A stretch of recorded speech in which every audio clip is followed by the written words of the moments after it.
I'm Alessia Smaniotto, the COESO project coordinator. I work here at the School for Advanced Studies in Social Sciences, and I work also for the OPERAS infrastructures.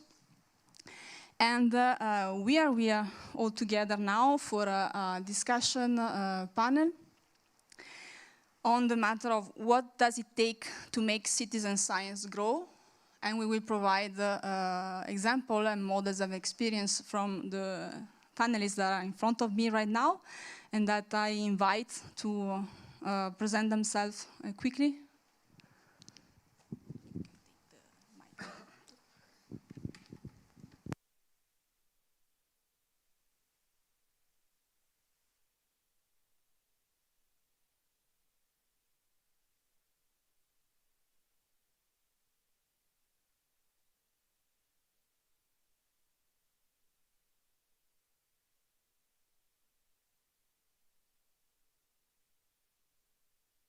We'll just move this. Now it's working. No. Can you hear? No. Yeah. Hello, I'm Muki Hakwa. I'm standing in for Claudia from the European Citizen-Science Association to talk about the EU-Citizen-Science platform and the European Citizen-Science project, which is supporting the platform. Hi, hello, I'm Annelies Duerinckx. I'm the head of Scivil, the Flemish Citizen Science Expertise Center in Belgium. Good morning, my name is Martine Legris. I'm coming from France. I'm from Lille University, and I am part of a science shop. Hi, I'm Nell Coleman, the Library Citizen Science Engagement Officer from the University of Edinburgh. Okay, a round table with only one microphone will be challenging, so maybe we could have some hope that the other ones will work.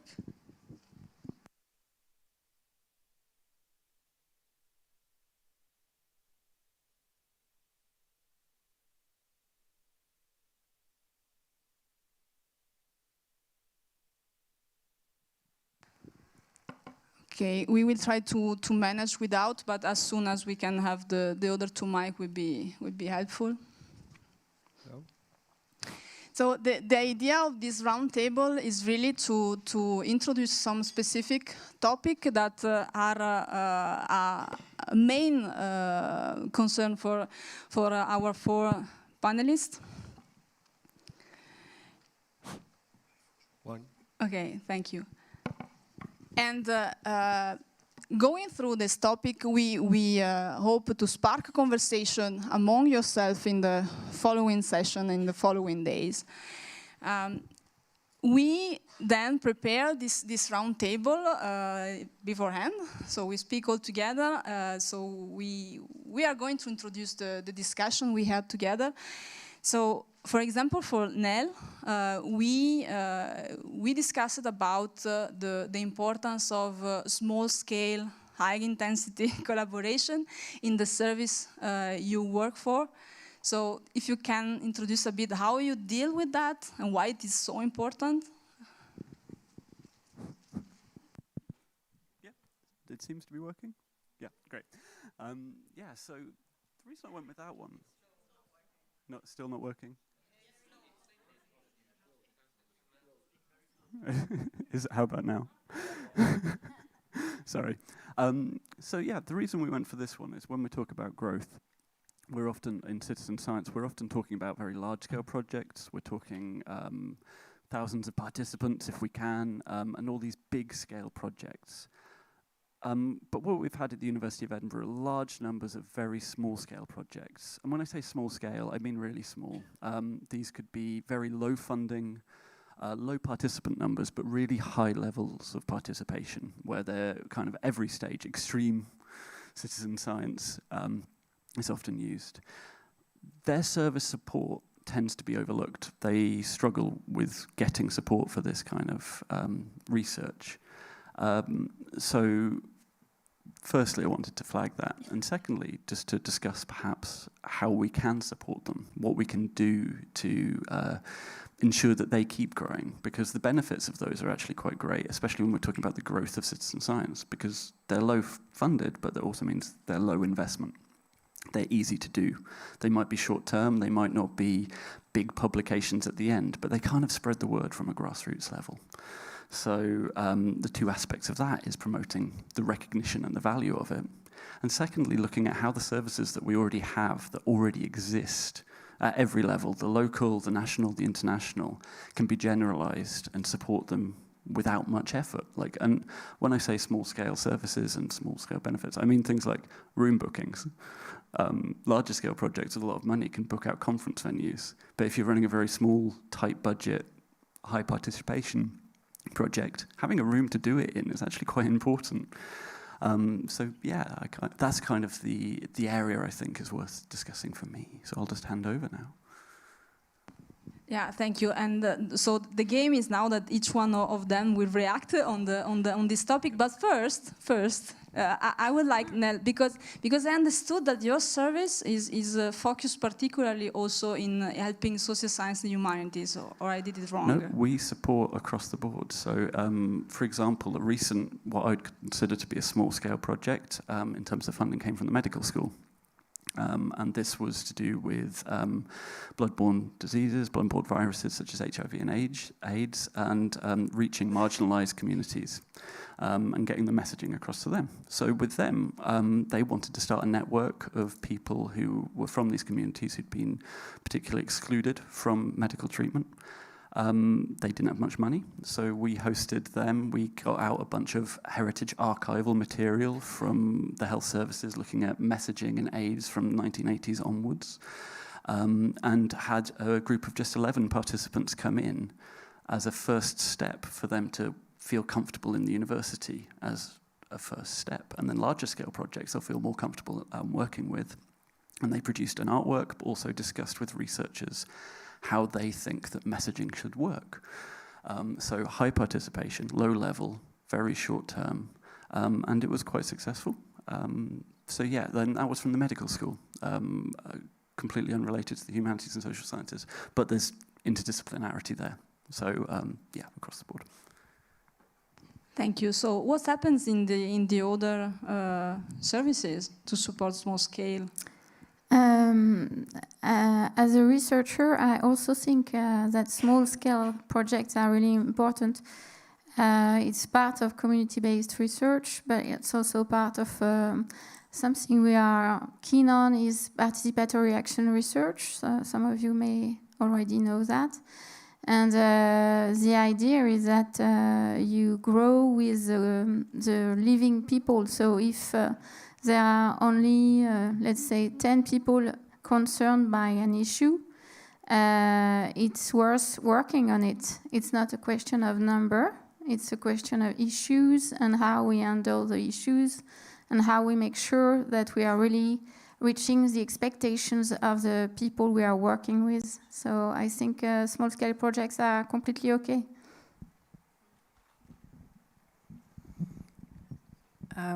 Yeah, I guess from my perspective, we also, the small-scale projects don't only are initiated by researchers, but often also by individual citizens or small citizen movements, very locally embedded.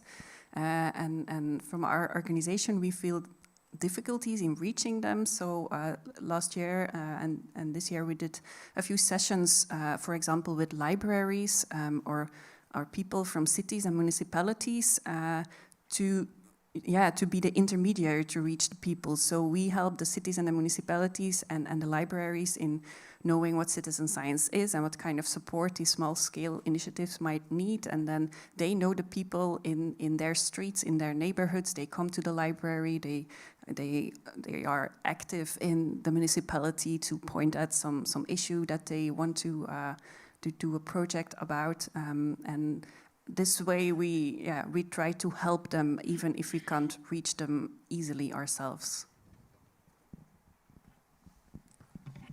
And in the EU-Citizen.Science platform, apart from information about existing project and also different networks. One of the major things that I think is important in small-scale project is indeed the networking, or finding someone else who is doing something similar, so you can learn it. Because on one side, if it's done as kind of outside my academic practice, and there are cases where people are doing, or at least starting some of the small-scale project aside from what they are doing for research, and I guess that the experience in a science shop will be some of these things. So it's kind of de-risking the career risk of participating, so people can find things on the platform for that.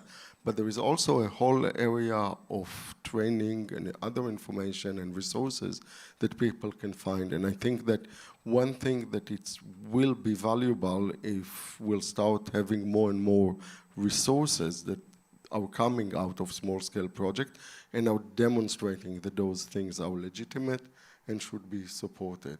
And then beyond that, there can be some specific community of practice. So within ECSA, there is the specific working groups, and you do see specific groups interacting and kind of exchanging information on how to go about doing this small-scale project.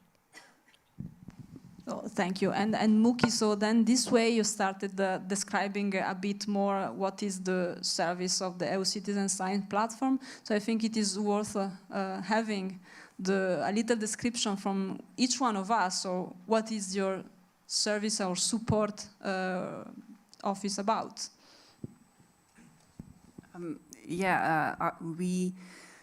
We support citizen science initiatives in many different ways. So we have lots of one-on-one conversations with the initiatives on any question they might have. Often it's, I have a great idea, but no funding. Can you help us find funding? But also how to start with citizen science. I have a great idea, but I've never done it before. Or how do I reach the citizens? What activities are good to engage them? So it's very diverse. And then we also give workshops and lectures on citizen science, and we really try to create a network, bring people in touch with each other. So we organize events where we bring people from different perspectives together so that they can meet each other, and hopefully great new projects arise from that. So the science shop in Lille University is part of the university, but it's also a bit, it's not really a service of the university. It's un système autogéré and a self-organized service. So it means that we have possibility to organize lots of things inside or outside the university. The main mission of the science shop is to engage with citizen science and participatory research on various topics with civil society organizations, but also about with inhabitants, or any kind of collective action or collective social movement who comes to us. The main selection criteria for us is about how this issue or this problem that people are talking about can be a research question. So we are really willing to produce knowledge as well as helping give solutions to some issues in the community. So it means that we also have very, very different kind of projects. We have things about mathematics as well as health issues or biodiversity, homeless people. So it really depends on what people brings to us. And it's always the initiative of the people outside of the academic world. So if researchers want to engage with citizen science, they can do it and we can help them. But it's not our main mission. Our main mission is really to answer to civil society questions and then find researchers ready to work with them. So it's a bit different. And as you said, of course, networking is really important. So I would like to mention that there are several people here working in science shops in France and elsewhere. And we have networks. And of course, we have exchange of best practices. And we are also part of European projects. So it's all in one. Okay, so based in the library, so we're part of the Library Research Support Service. So we actually have quite a diverse area of support. We have the data services team, so tailoring their activities to support participatory research. We have, like I said, really basic services, space, physical space to use, but places where communities can come in and seek support from researchers and work with them. We tend to, at the moment, kind of have a two-prong approach. We develop basic infrastructural services that can be used across the board, and so that's why we're very interested in small-scale projects, because that's the stuff they need. But then also we're looking to more targeted support, so collaborating with researchers to find out what they need as part of projects, supporting it, learning it from it, and then expanding it. I mentioned we have very large heritage collections, so ridiculously, I think it's something like 12 miles of corridors of artworks and archival material and things. So a lot of materials to work with there as well. Our general mission, though, is to promote a healthy participatory research ecology at the university. And so this does also include things like, was mentioned, running events, discovery sessions, citizen science showcase events, and I just received advice to start a book club, or a reading group, which I might take on board and take back with me. And so we're kind of growing and looking to see which ways we can go, because I recognise that as a library we're in kind of a weird space. We're a central service, we're also a bridge for the community as well. So we're open to suggestions, I think, is one thing we'd say. Thank you all. So the different services are located in different spaces, like this one, a room, or they develop a digital space like a platform. They can be based at a university as a official service or a self-organized service built with resources from the university, because you are employed by the university, right? Being a national service, right? Supported by... Yeah, actually, we're a non-for-profit organization, so we are very neutral in that way, and it's often an advantage. We are not part of one university, we support everyone equally. Okay, so different kind of organization. In the case of the EU-Citizen.Science platform is supported by the European Citizen.Science Association, right? So really different kind of organizations that are behind these support services. And you described this different type of support, communication, training, help desk, listening, making suggestions, networking. So one point that was important for you, Martine, was exactly focusing on this thing that we may call participation engineering. So what is behind supporting this participation? And if I remember well, your main action, or the most important at your eyes, was communication and facilitation. So can you explain a bit what you mean by that? Yes, from my experience as a researcher, but also from the experience in the science shop. So we started the science shops in 2016. So it's now we have some histories. And what we found out is that lots of people are really willing to do participatory research or citizen science, but they don't know how. So it means training, but it's not only about training. It's also about how do we engage with other people, how do we talk to each other, how do we make sure we are respecting the other's interests, expectations, etc. And of course, it's also about how we work together. So when we get data, how do we handle the data? How do we share the analysis of the data? How can we decide about the methodology with different kind of backgrounds, people knowing what it means, some don't. They never did research before, and so on. So the idea inside the Lille science shop is really to work with tools. And what I call tools is really things you can learn from communication, but also from participatory action research, because they are one of the main research practitioners who already have tested lots of different settings, different kind of tools, different kind of facilitation. So we've trained ourselves. We've been in connection with different people. Some of them are from Canada, so where they are quite advanced in that topic. And we now have inside the French network of Science Shop, we have this ongoing talks about how we handle facilitation. And there is one word we use to talk about that. It's tiers veilleur in French, which means something like third party.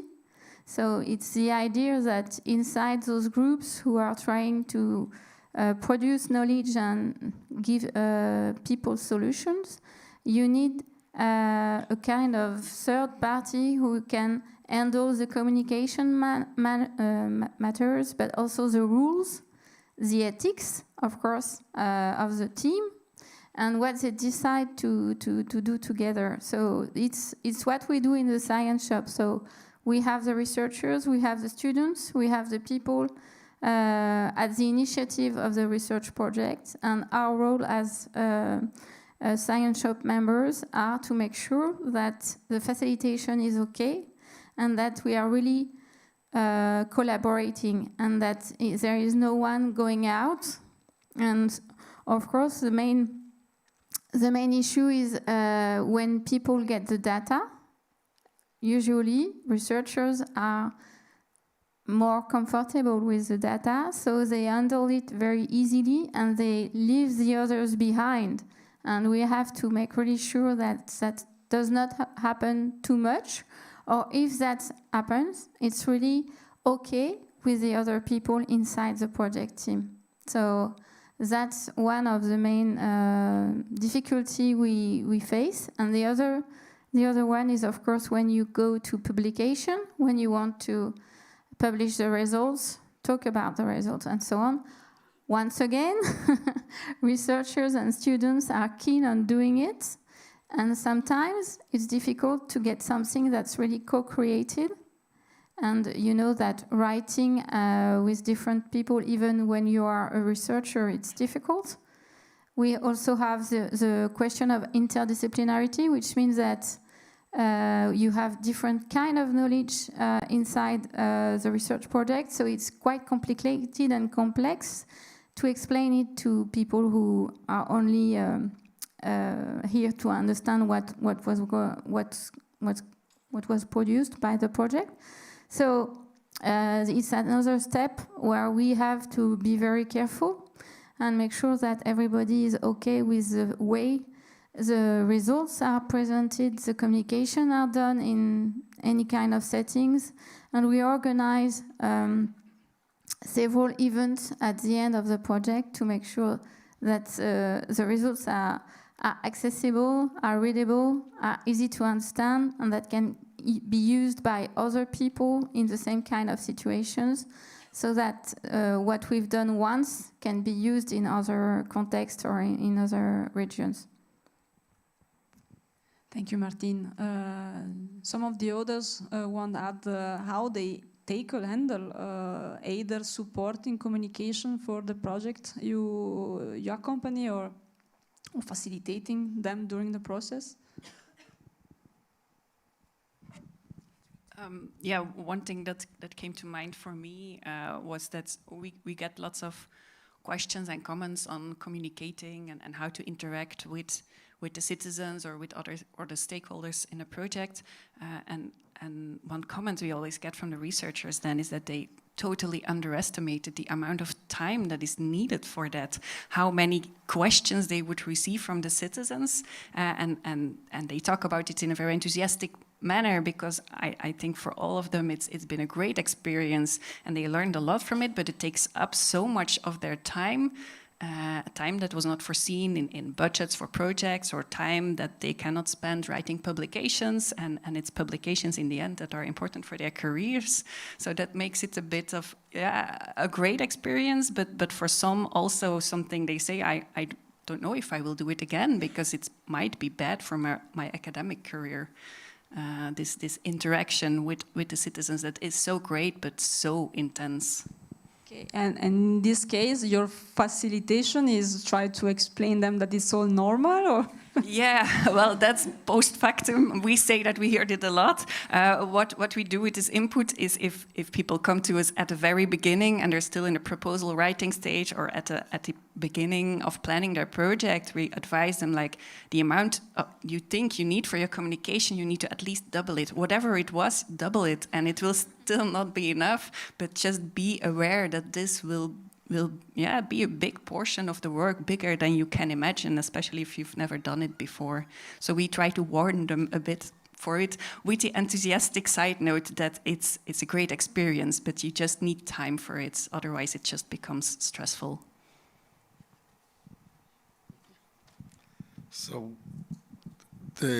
in the case of a cross-European platform, the communication is done a lot through the web, but there is a whole also media strategy that is going on. So it's it's nice, for example, to know that although with all the problem with X, Twitter, whatever it's called, the followers or the other social media resources that are now being used from ECS are going back to European project.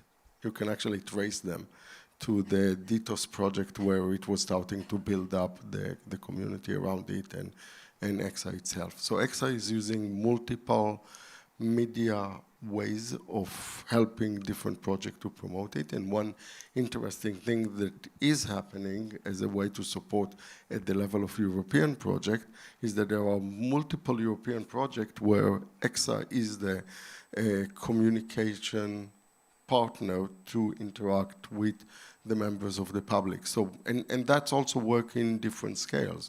So that can also work at a scale of project, of finding the right partners that can do this type of interaction and communication, so to appreciate the need for the skills, and that's something that you can find the right partner and consider it. So that will be the equivalent of the resources, but then there is the problem of how many resources you can, or the project managers willing to put in when they are setting the project. But there is an accumulated experience, and there are opportunities to build up on synergy between projects. So that's, for example, things like, the collaboration that you have here between Poetics and COESO is an example of that. But when you're trying to communicate, try to find other, say, European projects and other things of that sort, which can be found on the platform and through the different networks, and use them to build up the communication further. So there is kind of the proto-structure there. There is now better support, and it continues to increase, actually, as a function of ECSA on multiple communication routes and knowledge on how to share it, and depending also who to share it with. Is it with the citizens? Is it with the academics? Is it with policymakers? Each of them need a specific way of communicating. Thank you. Yeah, sorry, it's so exciting. I'm a big fan of science shops. This will come across. But one of the things that we found, so with your work, it sounds like you very high level participation throughout the research cycle, from start to finish.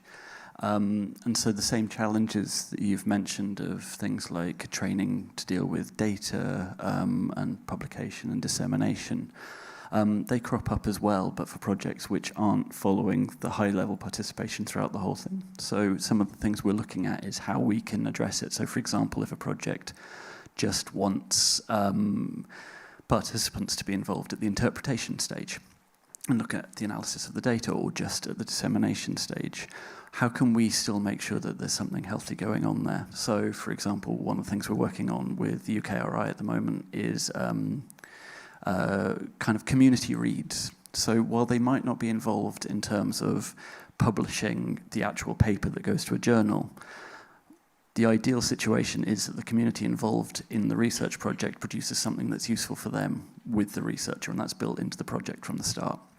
So the researcher doesn't have this challenge of, how do I work with my community and make sure that they kind of, and it fits at the same time as being publishable in a professional journal. There's this kind of second pathway they can take. And with the data one, actually, I've got a question for you all, because this is quite a fun little challenge that came up as Peter come from the medical school with the public and patient involvement in terms of training. And so they have a slightly different model for recruitment, where they have a patient pool who are kind of frequently called upon. Rather than going out into the world to find participants for their study, they have a kind of a protected set of people who have lived experience of various conditions.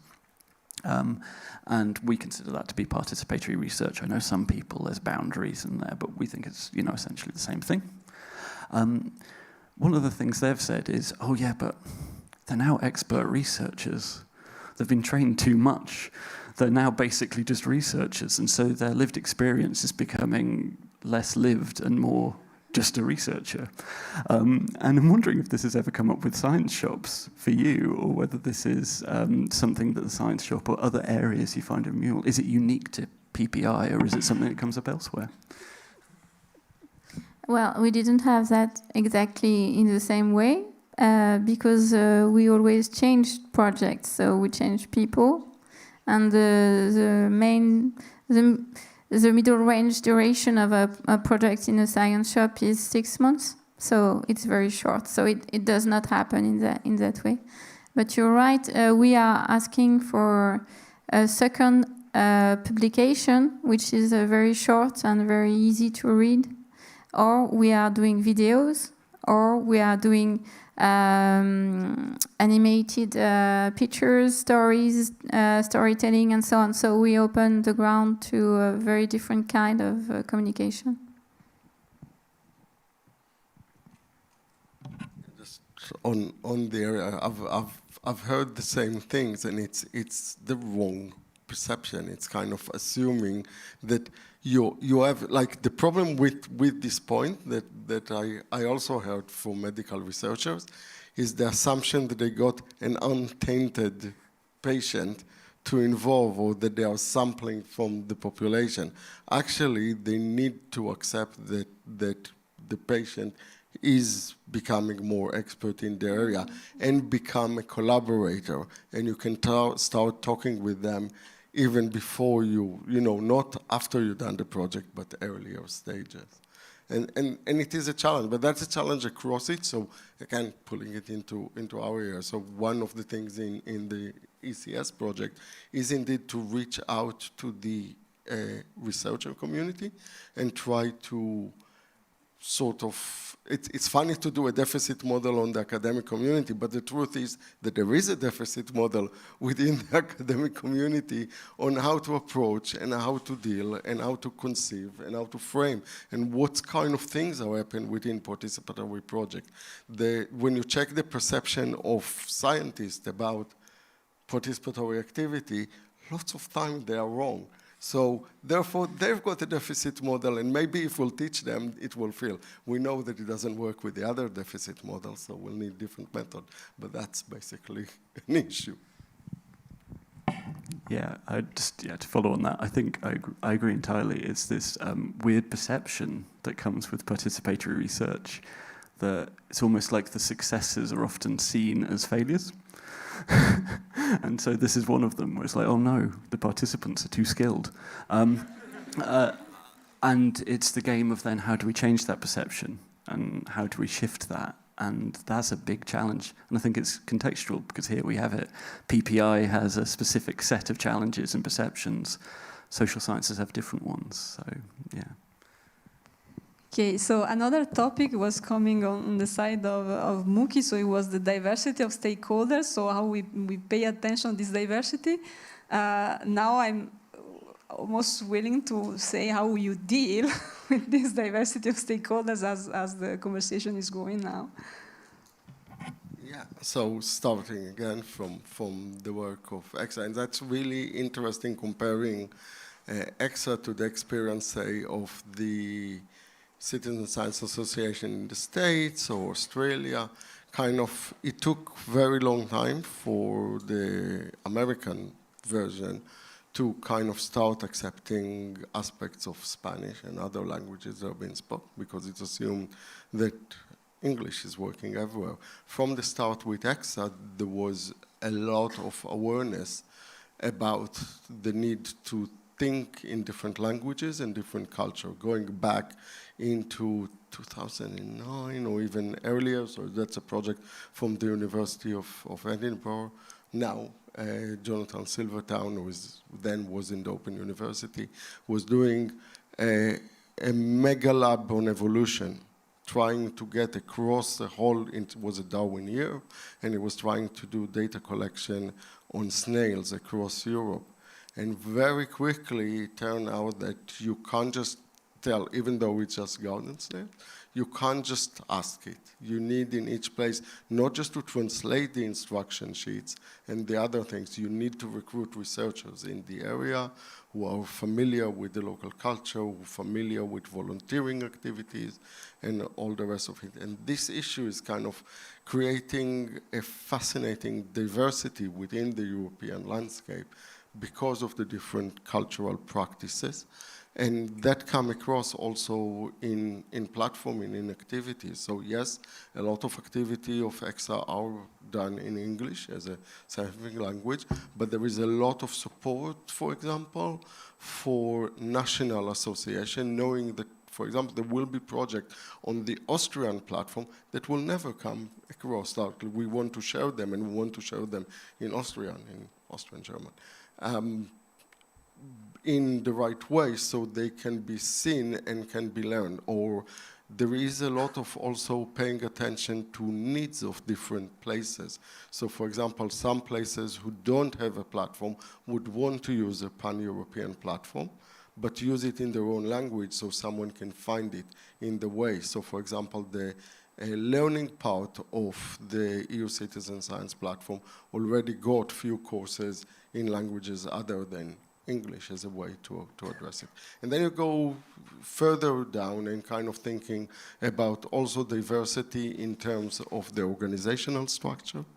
And you need to also consider the whole issue of, say, marginalization and expert involvement in different projects. So, for example, or sometimes kind of assuming that all citizen science projects need to be co-created and need to reach everyone, and especially marginalized groups, is just setting things for failure. There will be projects that are actually suitable to go and will do very well, but knowingly doing very well by going after stronger groups in society and knowing what they are doing, and then thinking, okay, how do I extend it and where do I extend it in a specific way? And that can be better than just trying to do everything everywhere all at once, basically. Yeah, I can very much relate to trying to do everything and at once. From a funder's perspective, of course, you want your projects to do as much as possible, and we are often also an intermediary. We support funders who set up citizen science calls, and then we also support people applying for calls. So we're a bit the in-between.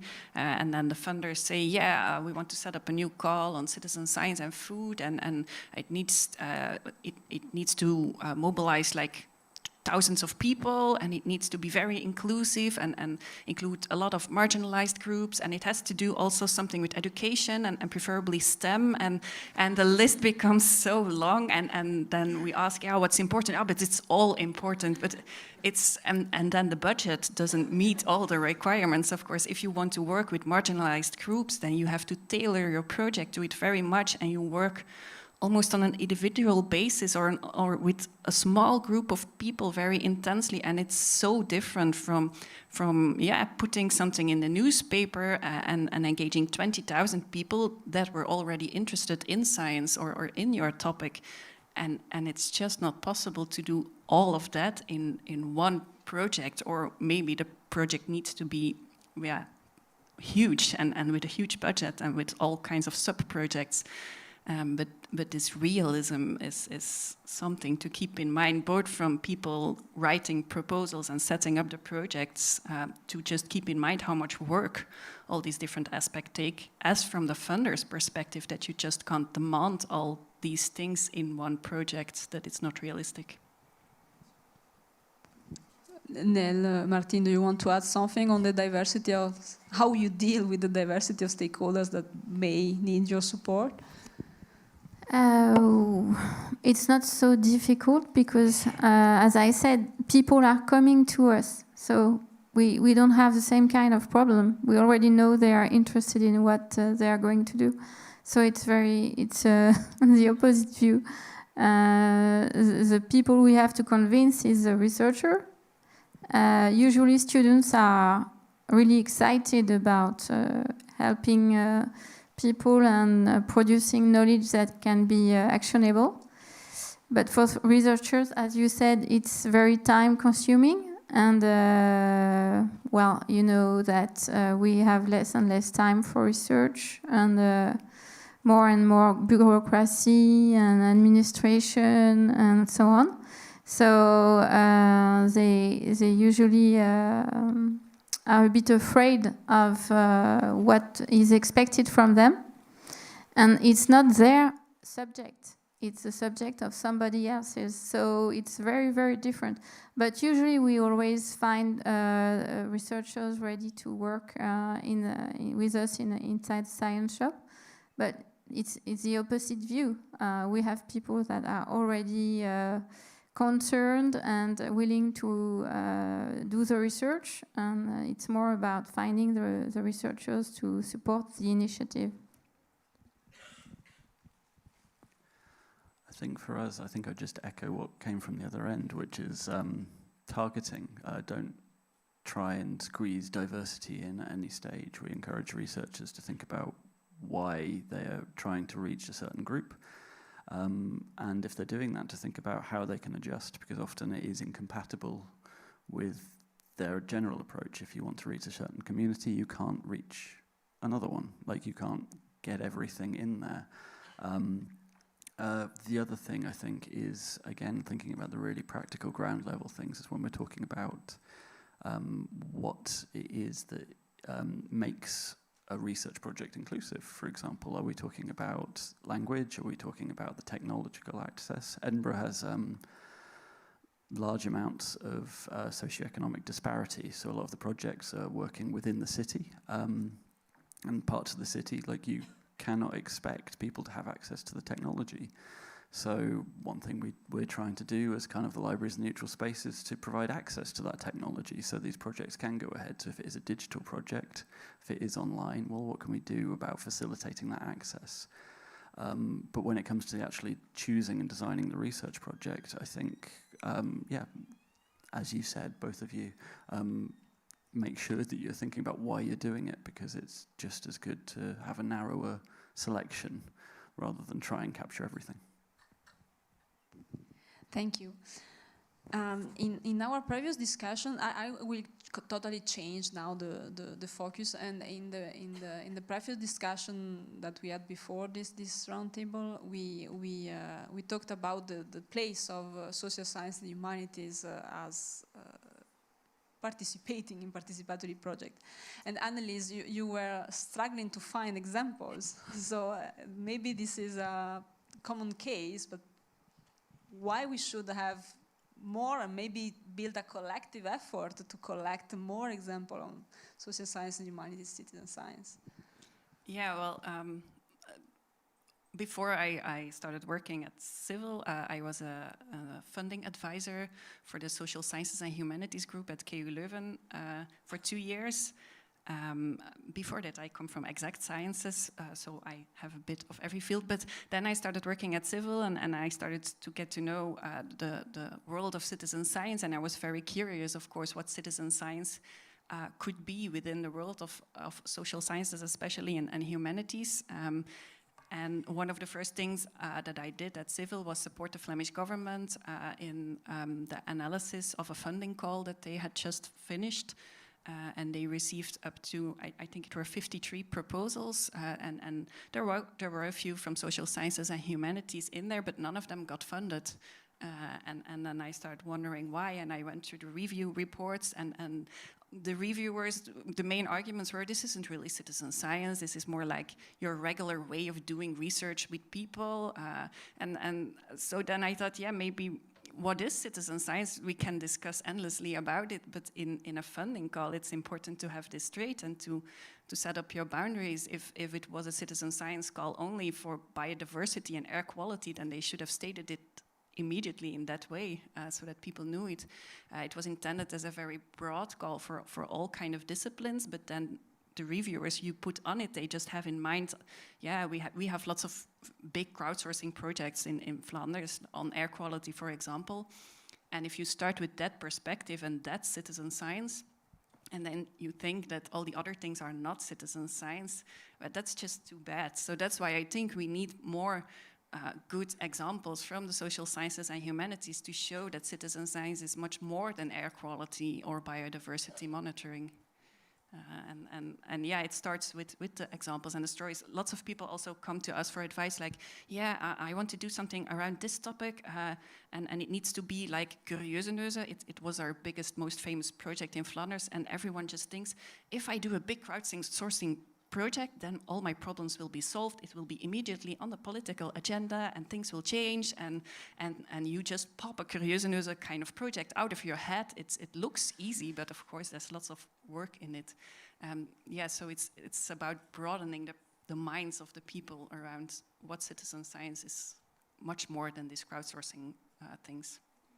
Thank you. And in the other case, do you recognize, or you have ways to label the project that arrive as belonging to social science and humanities?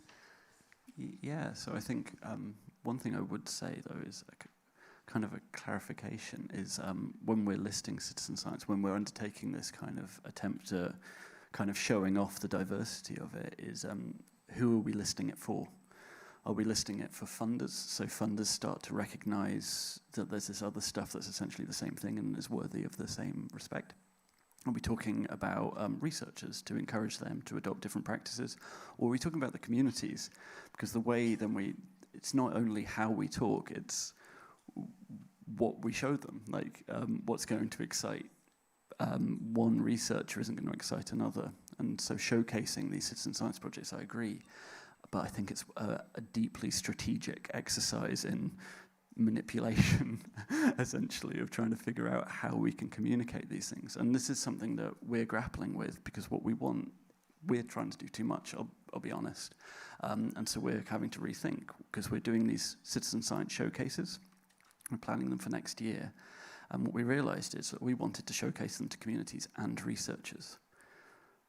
But they care about different projects, and they care about different things. The communities don't care how the projects are funded, especially if they're getting paid as being involved. But we want to make sure that both communities are aware of this diversity of the projects. And so what we're going to have to do is the next step is figure out our target audience and adapt and list these things and really strategize how we communicate them, and perhaps do separate events. So I'm afraid that was a really negative response, just adding to the issue, but yeah. So on another way to respond is both to notice that the issue of the social science and humanities and medical came up quite strongly when there was the development of the ECSA characteristics of citizen science, and about the kind of shades and some unclear territories. So one of the things that we identified as a critical thing is the mindset, actually, of the researcher. If the researcher is approaching the people on the other side as subject, no, that's not citizen science.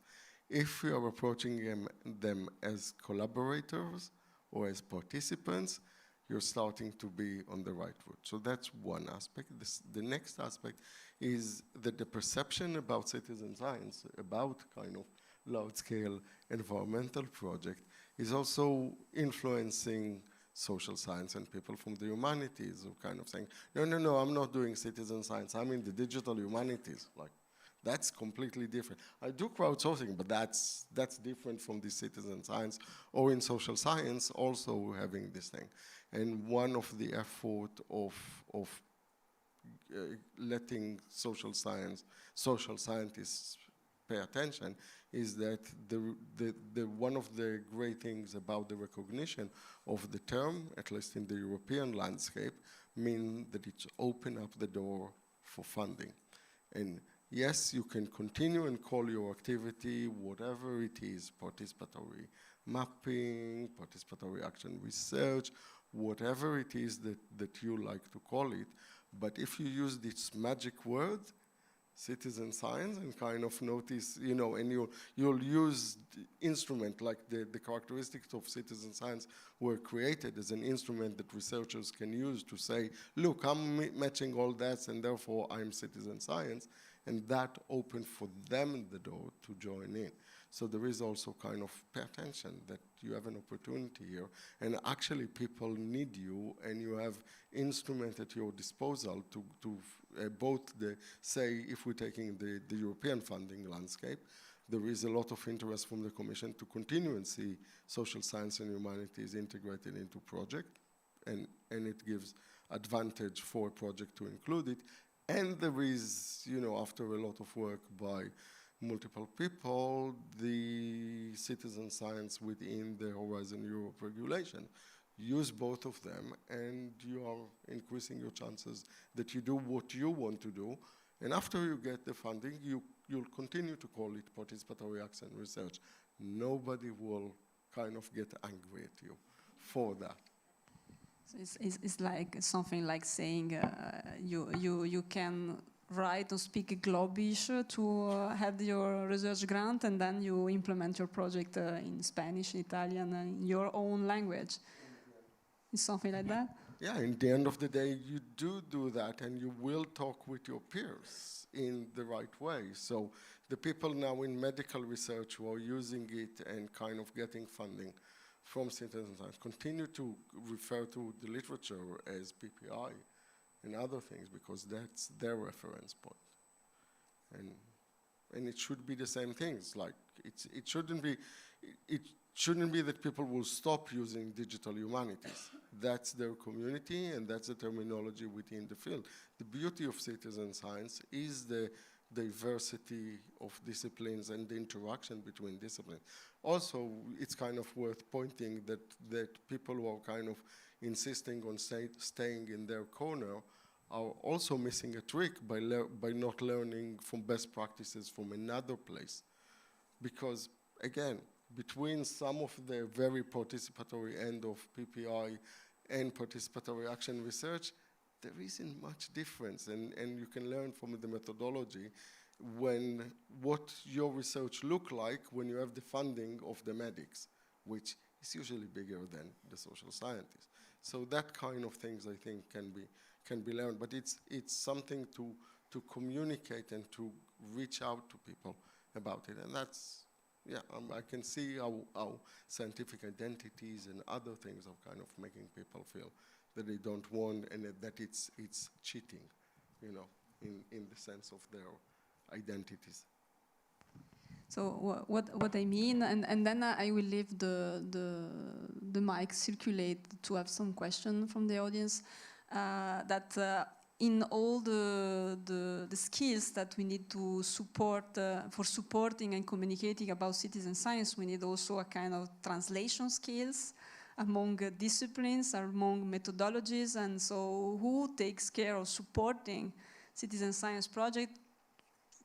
It would be helpful for him or her to know this large diversity, to be able to help the translations happens and have a better support. Oh, question. The mic is arriving.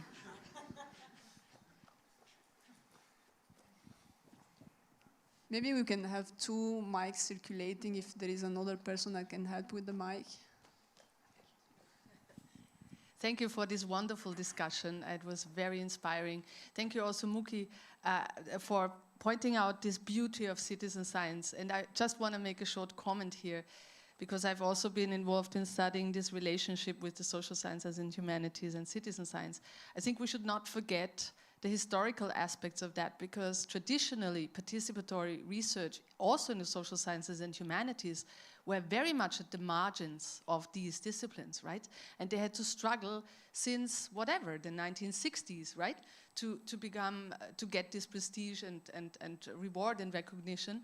And so thank you very much for pointing out that citizen science is not cheating, but it's also a way of getting recognized finally across and in a transdisciplinary way. Thank you very much.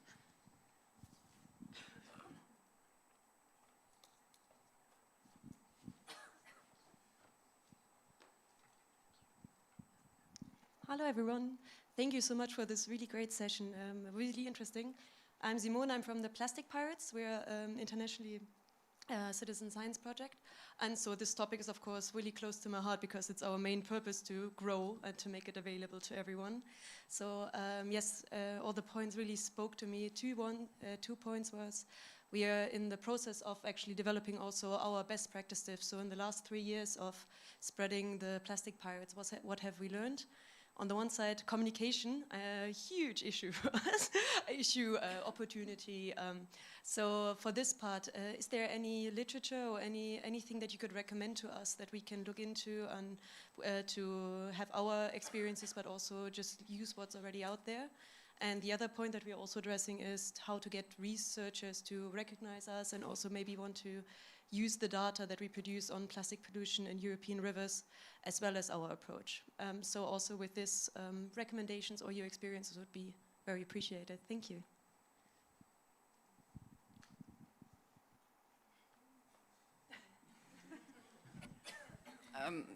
Yeah, regarding the first point, I think there's quite some wonderful publications on communication and citizen science and with lots of tips and tricks. I think on the EU-Citizen.Science platform you find some publications and courses on this.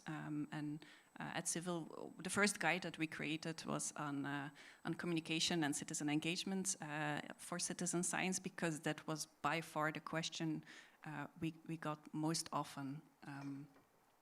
Yeah, and regarding the second part, having researchers do something with your data, I don't have answers, but it's a question we also receive often, like, also from projects started by citizens, for example, like, we gathered this great amount of data, we think it's really interesting, but now can you please find us someone that wants to do something with it?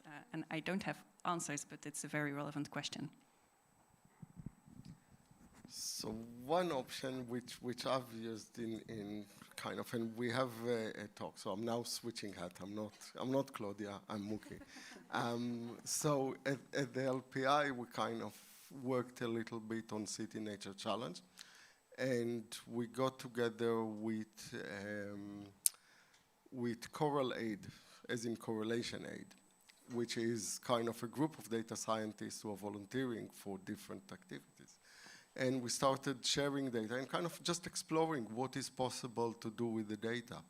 Later on, we have a PhD student that is going to work more in this area of analyzing specifically this project. But that's an interesting example because City Nature Challenge started without any funding, and it continued to be so. People who, in case that anyone don't know, City Nature Challenge is an activity that started between the Natural History Museum of Los Angeles and San Francisco somewhere in 2016, because the people who are running it, the citizen science activity, know each other. It's a short period, it's one weekend when people are going out and using the iNaturalist app and collecting as much data as possible. And this project, since 2016, has gone mental in terms of the world coverage. There are over 270 cities, I think, are doing that. In La Paz, there is massive amount of people collecting data. There is all kind of things happening with that. But the project is distributed. It's really without any kind of coordination. It's completely bottom up. And for the people who are involved in it, starting to produce science on the basis of it is something that will actually help them to say, City Nature Challenge is not just public engagement. It's actually producing real science. And you can learn about participation, you learn about the species themselves, you learn all these kind of other things. And that's one model in which it can work. So it might be the case that offering a prize for doing something with the data and saying, we will also support it to be published in PLOS or whatever, will cover the publication fee, can get as a competition, for example, for PhD students to start getting into the data. So, and it's another technique from crowdsourcing, basically from citizen science, of creating awards and competition around the topic. But in this case, it can be more than just, just one award. Like as many good papers that are coming out of it will support, depending on the budget, of course. Not saying it will be unlimited, but I wouldn't expect that 100 good papers will come out. Yeah, so it can be, or in other things, again, now I'm switching back to Claudia. In the ECS project, it's worth talking with the people who are dealing with the datathons and hackathons. And that's one of the group in Barcelona that is doing that. And there can be actually a datathon when people are looking at data and analyzing it as a way to activate what I've said. And then if you throw in some money and the support for publication on top of the datathon for the most promising things, then people will not just finish the activity during the datathon, they will continue to do it afterwards. I also have two examples where we were connected with people with lots of data. One was about birds and the observation of birds by an NGO. And they wanted to get someone to help them analyze the data. And we found someone in Lille University, a student in mathematics, to help them because it was about statistics. And what was really, really interesting is that they discovered that lots of the data was good. I mean, it was good quality, but some of them were a bit strange. So they decided to make another data collection, this time with the help of the student and the researcher. And then they found out that the volunteers, sometimes they did the observation in their own manner without really explaining why. And that's why they had different kind of results. And this was really interesting because the NGOs didn't know about it.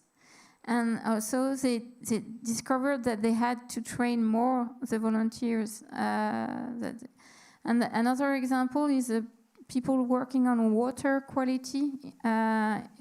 And they had a lot of data as well, but nobody to help them analyze it. And we found a PhD student. So I think it's really an interesting point.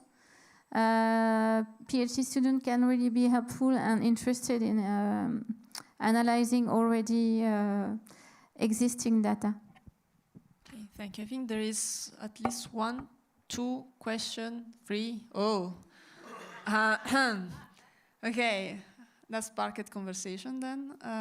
Can we take all the 3 questions and then have the row of answer, and then we will close the session and keep after.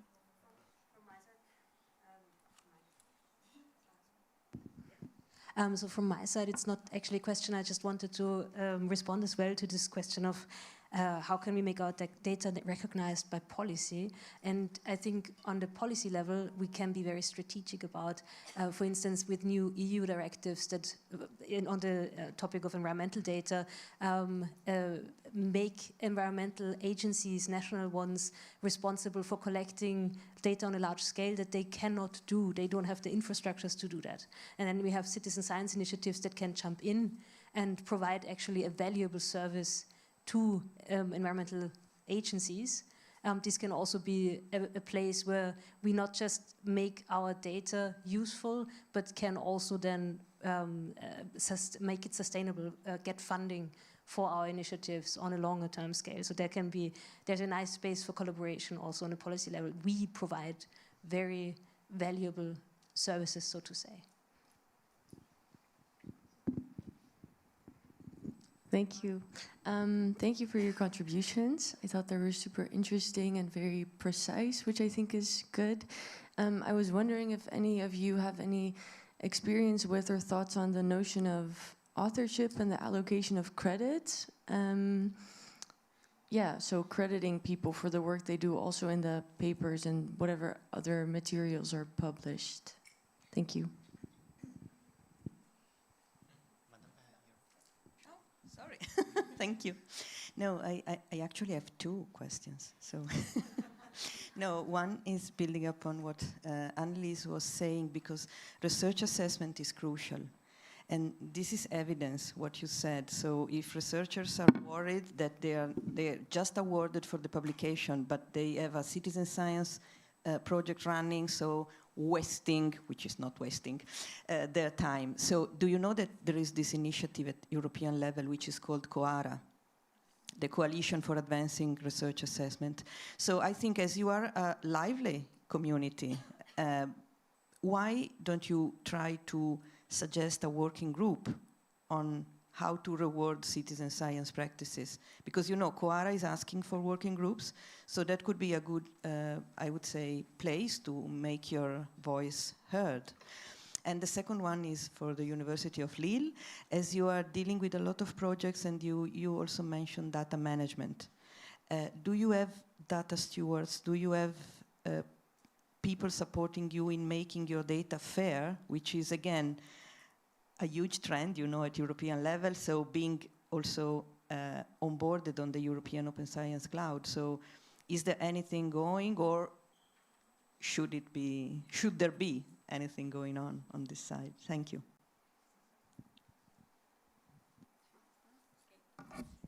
I start. About the data on fair and open science, we also have service and support services for that. But as we are doing social science and humanities, it's seldom. Usually we don't have lots of statistics and huge number of data. But still, we have hypothèse. Somebody talked about it this morning. It's a French support service where we can publish whatever we think might interest other researchers or other teams, and we publish on that. So what's really interesting is that we publish the ongoing project. So you can say where you stand, what are your next time objectives, and so on. And of course, we also have in the library, we have a fair open science service. I don't know how really if they will be happy if I say that in this world, but they have this open archives. So for social science and humanities, it's interesting because we have the opportunity to share the interviews, the transcription of the interviews, and the observations, and so on. So that's available for everybody, but it's in French, right? But it's available. Okay, then there was the question on COARA, and then the question on co-authorship and credits, and then we will close the session. I know a little bit of the COARA project, but not too much, so I will have to look into it more in depth. And I really like your suggestion of creating a working group on this, and because it's relevant for everyone, I think. And I think the biggest challenge is to really, we can have all these great ideas, but in the end, it's the policymakers and the funders that need to be along, and they need to change the system. So we really need to work on getting them along in the story, and I think it will be a slow change in any way, but something we need to keep working on, yeah. Someone want to answer on the co-authorship and credits? Yes, so the co-authorship is an issue that it's been discussed in different ways. So, for example, both in the ECSA 10 principles of citizen science and the characteristics, it's pointing out that you should give the opportunity for participants, if they wish to become co-authors. And if they wish to is actually very important. I'm having at the moment fascinating example in a project that is running from the US, where some of the participants in interviews are saying, but like there was the researchers done exactly the kind of sharing of authorship. They shared the academic paper before they submit it. And the response from some of the participants is that, I don't know what these things, I can't read it. Why are you even asking me to take part of it? I don't want to read this stuff. Can you please write something that we understand? So that's actually a topic that came up earlier about first of all, understanding that it is different forms of collaboration, to leave the door open, absolutely, but not to kind of feel that all the time all the participants should be part of the authorship. Authorship is also the other problem, and that's a problem with the academic practice. So as part of academic integrity, journals now are much more strict about what is included and not included in authorship. And that's create a different barrier that is built by the academic community for this type of participation. Because in many cases, the participants will not write the academic paper. They don't get any incentives out of the project, even on the small, looping back to the very small project. But on the other hand, you do see when the PPI cases of patient becoming expert, that they are writing. And one of the most famous cases of Sarah Riga from Sweden, who is doing all her things, she got a PhD out of kind of studying herself and developing the experience in citizen science. So it's diverse, it's nuanced, and it's not something that there will be one size fits all. And for the COARA aspect, I'll give a plug to yet another two projects.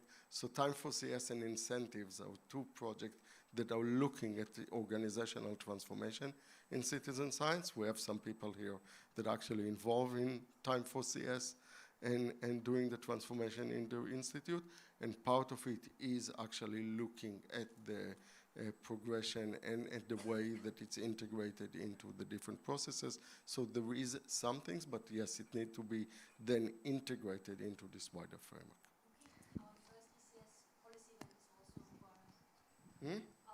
Our ECS policy is also, yeah. Okay. Yeah, so that's also, so that's, yeah. Yeah, subscribe to the newsletter. It's called Lighthouse. Your QR codes for your newsletter. Okay, thank you very much, you all, for this interesting roundtable. And now we close the session.